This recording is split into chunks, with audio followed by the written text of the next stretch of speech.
Elhamdülillahi Rabbil alemin ve salatu ve selamu ala Resulina Muhammedin ve ala alihi ve sahbihi ecmain. Allahu Teala fi kitabihil kerim. Euzu billahi mineşşeytanirracim. Bismillahirrahmanirrahim. Kul innes salati ve nusuki ve mahyaya ve memati lillahi Rabbil alemin. Sadakallahul azim. Hayata yön veren hadisler programıyla tekrar beraberiz. Buluşturan, kavuşturan Allahu Teala'ya hamdü senalar olsun inşallah. Biz bu programda Hz. Peygamber'in sahabe-i kiramı irşad ettiği gibi o küfrün bataklığından kurtarıp imanın hidayetine, imanın güzelliğine ve asr-ı saadete çevirdiği gibi bizler de Allah Resulü Aleyhisselatü Vesselam'ın o mübarek dilinden dökülen o değerli hadislerle hayatımızı düzeltmek için bu programı yapıyor, dinliyor, oluşturuyoruz. Allahu Teala istifade etmeyi nasip eylesin. Çünkü biz biliyoruz ki bir daha elimize geçmeyecek bir fırsatın içindeyiz bu mübarek günlerde. Özellikle Ramazan ayında belki de söylememiz gereken, konuşmamız gereken çok şey vardır. Ama Ramazan kendi içinde İslam'ın temel kaidelerinden 4 tanesini içinde barındırıyor. Neydi İslam'ın temel kaidesi, ana teması, ana sütunu neydi? Allah Resulü Aleyhisselatü Vesselam İbni Ömer'in rivayetiyle bize gelen bir hadisinde, Allah kendisinden razı olsun, şöyle diyecektir. İslam 5 ana hat, 5 ana temel, 5 ana kolon sütun üzerine bina edilmiştir. Bizim dilimize İslam'ın 5 şartı olarak biz dillendiririz. İşte Allah'tan başka ilah olmadığını kabul etmek, Peygamberin onun Resulü olduğunu kabul etmek ve ardından eylemsel olarak, yani manevi olarak, mantıki olarak bunu kabul ettikten sonra eylemsel olarak İslam bizden 5 şeyi mutlak olarak istemekteydi. Nedir bu? İşte Allah için namaz kılmak, huşu içinde namaz kılmak ve Allah'a farz olan zekatı vermek, Allah için farz olan zekatı vermek ve Allah için hac ve oruç tutmak. İşte bunlar İslam'ın temel kaidelerindeydi. Ramazan gibi mübarek bir aydayız. İçinde 1001 bereketin olduğu, içinde 1001 hikmetin olduğu, aslında maneviyatın bütün dünyayı kuşattığı, öyle ki şeytanların bağlandığı, nefislerin geme vurulduğu bir dönem, cehennemin kapılarının kapatıldığı, Allah-u Teala'nın rahmetinin bütün şulelerinin yeryüzüne dağıldığı bir zaman dilimindeyiz. İşte bu Ramazan ayının da kendine has özelliklerinden bir tanesi de İslam'ın temel kaideleri olan 4 tane farzı kendi içinden barındırıyor. Biz elhamdülillah bu ayda birçok zaman, birçok defa teşehhüd getiririz, kelime-i tevhidi getiririz. Yani Allah'tan başka ilah olmadığını kabul eder, söyler, deklare ederiz. Hz. Peygamber'in onun Resulü, kulu, elçisi olduğunu söyleriz. Bu ayda bunu çok zikrederiz. Yine bu ayda farz olan oruç tam da bu ayda tutulması gereklidir. Bu ayın kendine has bu özelliklerinden bir tanesidir. Yine bu ayda İşte namazlarımız bir başka değer kazanıyor, bir başka özellik alıyor. Hele Kadir Gecesi gibi mübarek bir geceye denk gelmişse, taravihler başkadır, sünnetler başkadır, farzlar başkadır. Tabii ki bütün zaman dilimlerinde yapmamız gereken bir ibadettir. Ama bu ay kendi içinde cem ettiği ibadetler çoktur ve bu ayda Allah'ın kendilerine mal verdiği Müslümanların, Allah'ın rızasını celbetmek için, rızasını kazanmak için, cehennemden halas olmak için, mallarını temizlemek, arındırmak için işte bu ayda bir de Allah bize zekat gibi güzel bir ibadeti önümüze koydu. Öyle ki dünyanın çekiciliğinden uzak kalmak, dünyanın debdebesinden, mal kazanma hırsını törpülemek için Allah bize farz olan zekatı getirdi. Aslında İslam'da vermenin türleri, formları çoktur. Mesela biz malın azına ve çoğuna bakmadan verebilecek en asgari bir şekilde vermeye biz sadaka diyoruz. O da bir verme türüdür. Allah için verme türüdür. Bunda nitelik yoktur. Nicelik yoktur. Ne kadar olur ve nasıl olur değildir. Allah Resulü hatırlayın. Allah Resulü ne demişti? Tebessüm de bir sadakadır. Tebessüm etmeliyiz. Yüzümüz güleç olmalıdır. Hele bu ayda. Hele bu ayda. Ben oruçluyum. İnsanın, belki biz tezat oluşturuyoruz bu konuda. Oruçluyum, moralim bozuk. Oruçluyum işte. Yok. Oruçluysan mütebessim olman lazım. Oruçluysan güler yüzlü olman lazım, güleç olman lazım. Eğer oruçluysan insanların senin bu ibadette olduğunu ruh halinden, yüz ifadenden belli olmalıdır. Asık surat Müslümana yakışmaz.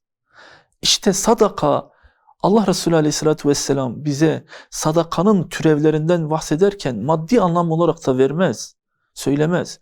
Her türlü şeyi bir feda etmenin adıdır sadaka. Minimum derecede yarım hurma tanesi de olsa kendinizi cehennem ateşinizden kurtarın dediği işte sadakadır. Yine başka bir kavram vardır. Bizim özellikle kullandığımız Allah Resulü Aleyhisselatü Vesselam'ın sahabeden defaatle her savaş öncesi, her cihat öncesinde veya ara ara Müslümanların işlerinin, İslam devletinin işlerinin gelişmesi için sahabeye sürekli başvurduğu infak mevzumuz vardır. Biz ona ne diyoruz? Diyoruz ki bir malın veya bir şeyin feda etme kültürüne infak diyoruz. Hazreti Ali demişti ya, 1'e 700'dür infakın karşılığı.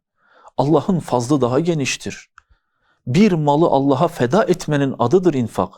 Asgarisine sadaka, feda etmesine infak ve işte bugünkü programımızın konusu olan zekat ise bir malın ölçülü Allah için ölçülü verilmesine de zekat diyoruz. Allah Resulü Aleyhisselatü Vesselam'a bu fariza farklı muhtelif hadislerde olmasına rağmen muhtemelen daha çoğunlukla hicretin 2. yılında Ramazan'dan önce, Ramazan'dan sonra farklı rivayetler Ramazan'ın içinde farz kılınmış bir ibadettir. İşte biz de şu anda o havanın atmosferinin içindeyiz. Ramazan'dayız ve Müslümanların çoğu çevremizdeki Müslümanların ayrı bir telaşı var. Çünkü Ramazan muhasebe ayıdır. Ramazan hem manevi muhasebe ayıdır hem maddi muhasebe ayıdır.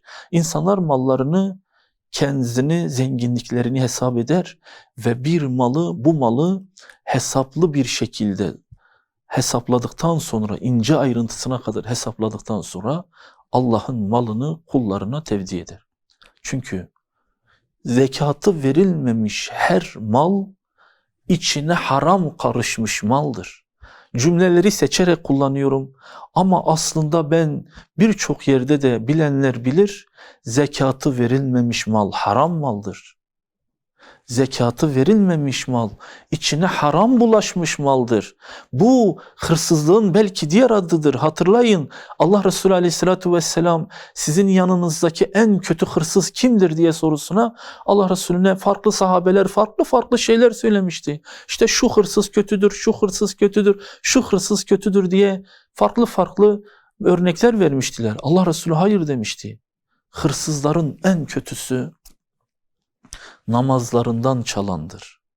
İşte bu örnekle yola çıkarak, tam da buradan yola çıkarak, belki de en haram mal zekatı verilmemiş, zekatı çıkarılmamış maldır. Bunun hikmetleri çoktur ama anlamamız lazım, iyi bellememiz lazım. Talha İbni Ubeydullah, Allah kendisinden razı olsun, bir rivayetinde bir Necid bölgesinden bir adam Allah Resulü Aleyhisselatü Vesselam'ın yanına geldi. Dedi ki ya Resulallah, bana yaptığım takdirde cenneti kazanacağım ameller söyle.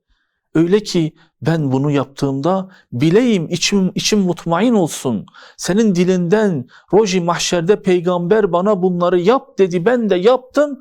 Neticesinde peygamber yaptığın takdirde cennete gideceksin dedi. Ben de bunun neticesinde bunları yapayım, cennete gideyim. Bugünün tabiriyle konuşayım mı? Adam peygamberden cennetin anahtarını istiyor Aleyhisselatü Vesselam'dan. Tabiri caizse vallahi cennetin anahtarını istiyor. Bana cennetin anahtarını ver diyor.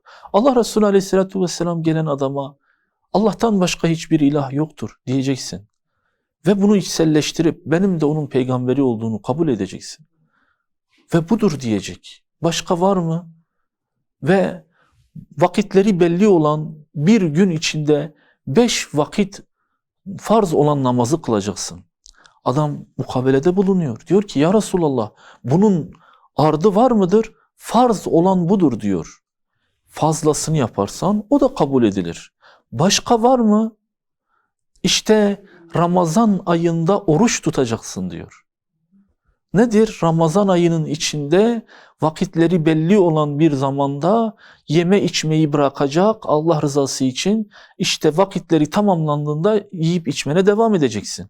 Peki bunun dışında oruç var mıdır adam soracak. Tabii farz olanın dışında nafile vardır. Yaparsan sen bilirsin. Başka var mı diyecek. Bir de Allah için kazandığın maldan belli miktarda bir ölçüyü fakire fukaraya Allah'ın ver dediği yerlere vermen vardır. Daha fazlası var mıdır? Farz olan budur. Fazlasını verebilir miyim? Verebilirsin. İşte bunları söyledikten sonra diyor ki, böyle metin uzuyor. Bunları söyledikten sonra adam dönüp diyor ki, ey Muhammed ya Resulallah, vallahi senin bu söylediklerinin tamamını yapacağım. Allah nasip ederse ve bundan fazlasını da yapmayacağım. Adam arkasını dönüp çekip gittiğinde Allah Resulü Aleyhisselatü Vesselam, cennetlik bir adam görmek isteyen şu adama baksın diyor. Eğer adam söylediklerini yaparsa o adam cennetliktir. İşte biz böyle bir mübarek dinin müntesipleriyiz. Çok zor değil, çok böyle pahalı değil. Ama yaptığımız takdirde kolay olan daha kolay olacaktır. İşte Allah Resulü Aleyhisselatü Vesselam sahabeye bu minvalde böyle zekatın ne kadar önemli olduğunu her hadislerde anlıyorlar. Mesela başka bir manzara var ki, kıymetli Müslümanlar, bazen söylemekte biz bile zorlanıyoruz çünkü işin külfeti ağırdır. Allah Resulü Aleyhisselatü Vesselam ahirete irtihal etmiş, vefat etmiş. Hatırlayın o süreci, çok zor bir süreç. Hani sahabe ne demişti? Bizim için yeryüzündeki en güzel gün Allah Resulü Aleyhisselatü Vesselam'ın Medine'ye geldiği gündü. Bizim için en kederli, en hüzünlü gün de Allah Resulü Aleyhisselatü Vesselam'ın Medine'de vefat ettiği gündü. Çünkü zordu. Allah Resulü'nden ayrılmak çok zordu. Ümmü Mabed diye hicret sırasında Allah Resulü Aleyhisselatü Vesselam'ı bir defa görmüş bir kadın şöyle dilinden dökülecekti. Sahabeyi iyi anlayabilmemiz için diyecekti ki, bir defa gördü hicret sırasında, ben ne ondan önce ne de ondan sonra böyle mübarek bir zat görmedim diyecekti. İşte sahabeyi böyle anlıyoruz ne demek istediklerini. Zor bir süreçte Hazreti Ebu Bekir, Allah razı olsun, İslam ümmetini toparlayacak, yan yana getirecek. İrtidatlar başlamış. İnsanlar Allah Resulü Aleyhisselatü Vesselam'ın vefatıyla sarsılıyor, derinden sarsılıyor. Öyle kolay değil. İmanları belki sarsılıyor. Medine ayakta kalmış ama Medine'nin dışındaki birçok şehir sarsılmış. Mekke ayakta kalmış ama zor süreçte ayakta kalmış. Öyle ki insanlar artık Müslüman kalabilmek için pazarlıklara başlamışlar. Ve bazı makul pazarlıklar da vardır. Mesela şunu yapmayız, bunu yapmayız, bunu yapmayız. Ta ki bir yere gelinceye kadar. Haber geliyor falanca kabile, ey Ebu Bekir, İslam dairesi içinde kalmayı kabul ediyorlar. Ancak zekat vermemek şartıyla. Hazreti Ebu Bekir hiddetlenecek. Hayır, ben kabul etmiyorum. Zekat vermeyen bir adamın İslam'ını kabul etmiyorum. Ve onlarla savaşmak için bir ordu toplayacak. Sahabe ayağa kalkacak. Ve ona Allah Resulü Aleyhisselatü Vesselam'ın döneminde ve Allah Resulü'nün asıl misyonuna dair bazı hatırlatmalarda bulunacaklar. Bizzat Hazreti Ömer gelecek. Diyecek ki, ey Ebu Bekir, biz bunları pazarlık ederiz bu adamlara, sonra yine gideriz. Sonra yine konuşuruz. Direkt savaşmak doğru olmaz.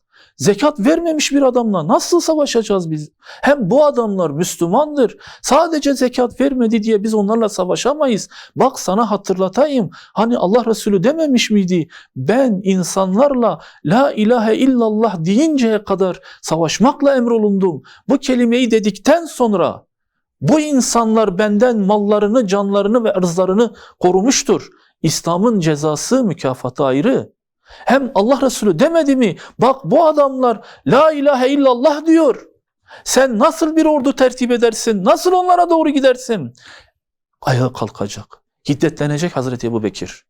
Bak diyecek, ben Allah Resulü Aleyhisselatü Vesselam'ın hiçbir zaman Ve ben yine Kur'an-ı Kerim'de hiçbir zaman Allah'ın namaz ile zekat ayetini birbirinden ayırdığını görmedim. Ben hiçbir yerde la ilahe illallah ile zekatın birbirinden ayrıldığını görmedim. Onun için onların peygambere verdiği eski bir ip dahi zekat varsa ben o zekatı onlardan almak için savaşacağım. Çünkü Allah la ilahe illallah ile zekatın arasını açmadı. Hazreti Ömer istikamete şaşıracak. Öyle bir duruş sergileyecek ki vallahi Allah bu konuda, ihtilafa girdiğimiz bu konuda, görmediğimiz bu konuda, bilmediğimiz nasıl bir eylemde tutumda bulunacağımızı bilmediğimiz bu konuda Allah Hazreti Ebubekir'in kalbini sabitlemiştir ve onu desteklemiştir. Onun yolu doğru yoldur diyecek ve zekat vermeyenlerle savaşacak. Niye bunu söyledim? Zor. Bu bizim elimizdedir. Zenginlenmiş halk toplumlar, kenz, hazine sahibi toplumlar bazen dünyanın cazibesi insanı çekiyor. Vermeme noktasında bir irade gösteriyor. Bakın sahabeden bahsediyoruz. Verilmemiş sadakaya bir savaş açılmasından bahsediyoruz. Her şey bir yana. Belki bugünün hadisine geçersek uzunca bir girizgahtan sonra Allah Resulü Aleyhisselatü Vesselam bir de zekat vermeyenlerin mahşerdeki halini bize haber verecek. Bakın diyecek. İhbar-ı gaybiyedir bu. Onun için hayata yön vermesi gereken bir hadistir bu. Allah Resulü hiç kimsenin haber vermeyeceği bir nitelikte bir haber veriyor o muhbir-i sadık. O doğru söyleyen muhbir. Roji mahşerde bir günü 50.000 yıl olan o hesap gününde Allah zekatını vermeyen insanların nasıl bir haleti ruhiye içinde olacağı, nasıl bir durumda olacağını bize şöyle haber verdi diyor Ebu Hureyre. Allah kendisinden razı olsun. Der ki Allah Resulü Aleyhisselatü Vesselam para biriktirip zekat miktarını aşan insanların ve zekatını vermeyen insanların roji mahşerde biriktirdikleri dinarların, dirhemlerin, altınların, gümüşlerin, liraların, dolarların bugünün tabiriyle nasıl bir şekilde olacağını bize şöyle tarif etti. Allah o insanları roji mahşerde bir vadiye, ucu bucağı olmayan düzlük bir vadiye toplayacak ve o güne kadar topladıkları malları eritecek, o altınları, o gümüşleri demir plakalar haline getirecek. Öyle bir ısıtacak ki ve sonra onların yüzlerine, sırtlarına, yanaklarına, ellerine, kollarına o mal ile dürtecekler. Alın size. İşte bu sizin dünyadayken haram olarak biriktiklerinizdir. Belki itiraz edecek adamlar. Belki yok diyecek. Ben helalinden kazandım. Alın terim var, emeğim var, hakkım var. Ben dünyamı berbat ettim bunun için. Sen vermedin. Çok mu? Vermedin. Temizlemedin. Zekatın kelime anlamı arındırmak, çoğaltmak, berraklaştırmak, safi hale getirmekti. Sen yapmadın, temizlemedin, onu güzel bir hale getirmedin. Böyle o ağırlanacak ve onunla damgalanacak. Allah Resulü diyor ki, o vücutta eriyecek, o ısısını kaybeden dinar ve dirhemler tekrar ısıtılacak, tekrar ta ki mahşer alanındaki bütün insanların hesabı görüldükten sonra o adamın sırası, zekat vermeyenlerin sırası geldiğinde artık akıbetleri cennetse cennet, akıbetleri cehennemse cehennem. Allah bizleri muhafaza eylesin. Sahabe titriyecek. Sahabe diyor ki dayanamadık. Ya Resulallah, peki devesi olup da deve zekatı vermeyenlerin durumu nasıl olacak? Allah Resulü Aleyhisselatü Vesselam bir de onu da anlatacak. O manzarayı da bizim gözümüzün önüne getirecek. Hele bir düşünün, hayal kuşunuz bir oraya uçsun. Hele bir o manzarada Allah muhafaza olanlardan olun demiyoruz. Ama hele bir seyredin o manzarayı. Allah Resulü anlatıyor, diyor ki o vadide, bir düzlük vadide toparlanacaklar. O adamın vermediği zekatlar, gebe zekatlar dahi, yavru zekatlar dahi getirilecek ve adam Tam 100'ü koyun yatırılacak. O develerin tamamı o adamın sırtına, karnına, yüzüne ayaklarıyla basacak, tabiri caizse çamaşır yıkayan kadınların hali gibi onu böyle ayaklarının altında ezecekler ve her seferinde işte biz senin arındırmadığın, temizlenmediğin malınınız. İşte sen bunları biriktirdin, biriktirdiğin kazandıklarının azabını tat bakayım diyerek onların üzerine geçecek.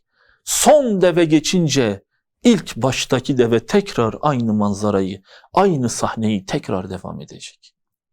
Sahabe titriyordu. Ya Resulallah, peki zekatı verilmeyen davar, koyun, ineklerin hali nedir? Allah Resulü diyecek, aynı manzara, aynı vadide, başka bir bölümünde, başka bir köşesinde bu sefer davarlar getirilecek, koyunlar, koçlar getirilecek. Öyle ki boynuzu kırık koç dahi olsa bu adamların üzerine gelecek ve ayaklarıyla tepiştirecekler onu ve sonra başlarıyla ona vuracaklar. Boynuzlarıyla ona vuracaklar. Azabı böyle tadacaklar. Allah muhafaza eylesin.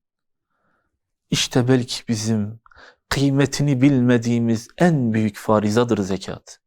Bakın, söylediğimiz şeyler ciddi şeylerdir. Tavsiye değildir, emirdir. Allah verin diyor.